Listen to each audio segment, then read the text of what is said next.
এই যে সংখ্যা পদ্ধতি অঙ্কের ক্ষেত্রে 135 সংখ্যাটি 8 ভিত্তিক অক্টাল সংখ্যা। এই অক্টাল সংখ্যাটিকে দশমিক সংখ্যায় কিভাবে সহজে রূপান্তর করা যায়?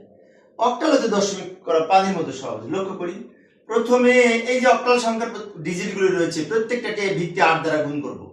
যেমন 1 লিখবো, 1 কে 8 দ্বারা গুণ করব, এরপর প্লাস দিব। 3 লিখবো, 3 কেও 8 দ্বারা গুণ করব, আবার প্লাস দিব।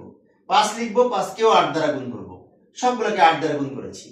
এবার এদিক থেকে এদিকে পাওয়ার লিখবো, 8 এর উপরে পাওয়ার লিখতে হবে, প্রত্যেকটা 8 এর উপরে শূন্য দিয়ে শুরু হবে।